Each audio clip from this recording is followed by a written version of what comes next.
हम अपनी एक्सक्लूसिव जानकारी के आधार पर लगातार सुबह से इस बात की जानकारी आपको दे रहे हैं कि पश्चिम बंगाल की मुख्यमंत्री ममता बनर्जी आज दिल्ली पहुंच रही हैं। माना जा रहा है कि सोनिया गांधी से कल ममता बनर्जी की मुलाकात भी होगी। कल सोनिया गांधी ने ममता बनर्जी के साथ 2 बार फोन पर बात की है और ये भरोसा दिलाया है कि उनसे बातचीत किए बिना राष्ट्रपति पद का उम्मीदवार तय नहीं किया जाएगा। इसके बाद ही ममता बनर्जी बातचीत के लिए दिल्ली आने को तैयार हुई हैं और आज दिल्ली पहुंच जाएंगी। आधे घंटे पहले की तस्वीरें हैं जब कोलकाता के राइटर्स बिल्डिंग जो मुख्यमंत्री कार्यालय है वहां से रवाना हुई पश्चिम बंगाल की मुख्यमंत्री ममता बनर्जी और उसके बाद वो अब दिल्ली आएंगी और दिल्ली पहुंचने के बाद कल मुलाकात है उनकी कांग्रेस अध्यक्ष सोनिया गांधी से। यूपीए के तमाम घटक दलों और खासकर तृणमूल कांग्रेस के साथ एक राय बनाने की कोशिश के राष्ट्रपति पद का उम्मीदवार यूपीए का कौन होगा। हमारे साथ एबीपी संवाददाता विजेंद्र सिंह जुड़ गए हैं, उनसे बात करें। विजेंद्र, बहुत अहम है ये मुलाकात क्योंकि ये संदेश दिया गया कांग्रेस अध्यक्ष की तरफ से कि बिना बातचीत के किसी उम्मीदवार के नाम की चर्चा नहीं हुई है। पहले बातचीत होगी और घटक दलों को भी कॉन्फिडेंस में लिया जाएगा और उसके बाद किसी प्रत्याशी का, किसी उम्मीदवार का नाम घोषित किया जाएगा। उसके बाद ममता बनर्जी दिल्ली आने को तैयार हुई है।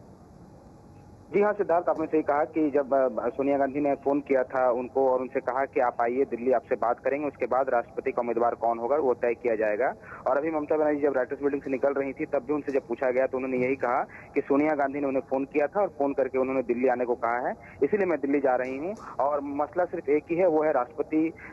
का उम्मीदवार कौन होगा यूपीए का, इसी पे बातचीत होगी। और उन्होंने ये भी कहा ममता बनर्जी ने कि वो दिल्ली जब आ रही है तो दिल्ली में जब एक दिन रहेंगी, इसी दौरान वो मुलायम सिंह से भी बातचीत करेंगी। तो जाहिर सी बात है सिद्धार्थ की राष्ट्रपति चुनाव के बाद उपराष्ट्रपति कौन बनेगा वहां से भी कुछ नाम आने लगे हैं। और मुलायम सिंह यादव से इससे पहली बार भी जब ममता बनर्जी आई थी तो उनके निवास पर जाकर बैठक की थी और उसके बाद मुलायम सिंह यादव और ममता बनर्जी ने साथ साथ कहा था कि जो भी स्टैंड होगा वो एक साथ ही स्टैंड लेंगे राष्ट्रपति और उपराष्ट्रपति के चुनाव को लेकर के। उम्मीदवार कैसा हो वो दोनों मिलकर के आपस में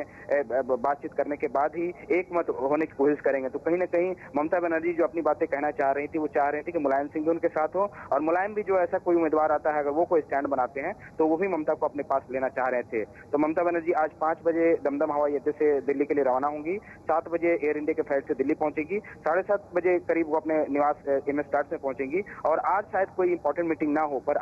कल यूपीए चेयरपर्सन और कांग्रेस अध्यक्ष सोनिया गांधी से उनकी बैठक है और कल ही शायद वो मुलायम सिंह यादव से भी बैठक करेंगी और 1-2 मीटिंग उनकी हो सकती है जिसमें कहा जा रहा है कि प्रणब मुखर्जी से भी उनकी एक बैठक हो सकती है, पर उसकी कोई अभी भी पुष्टि नहीं हुई है, कोई कंफर्मेशन नहीं आया है कि कब वो बैठक होगी। पर हाँ, जैसे सिद्धार्थ आप बता रहे थे कि 5:30 बजे चुनाव आयोग घोषणा करने जा रहा है कि राष्ट्रपति चुनाव की डेट्स क्या होंगे, कब नॉमिनेशन फाइल होगा, कब चुनाव होंगे। उसके मद्देनजर काफी अहम है ममता बनर्जी का दिल्ली सफर और आशा की जाती है कि कल सोनिया गांधी के साथ बैठक के बाद औपचारिक तौर पर उम्मीदवार का नाम घोषणा कर दिया जाए कि यूपीए से कौन उम्मीदवार होगा। और जहां तक कांग्रेस और टीएमसी के सूत्रों से हमें पता है कि प्रणब मुखर्जी का नाम फाइनल हुआ है, पर जैसे ये मीडिया में खबरें आ रही थी इस पे ममता ने आपत्ति जताई थी कि अगर नाम फाइनल हो गया है तो फिर उनसे क्यों बात की जा रही है। तो सोनिया गांधी ने कहा है कि अभी नाम फाइनल नहीं हुआ है, कुछ नाम को लेकर चर्चा की जा रही है, आप आइए, आपसे बात की जाएगी, उसके बाद हम नाम अनाउंस करेंगे। तो आशा की जाती है सिद्धार्थ कि कल यूपीए की ओर से राष्ट्रपति का उम्मीदवार कौन होगा वो उसकी भी घोषणा हो सकती है।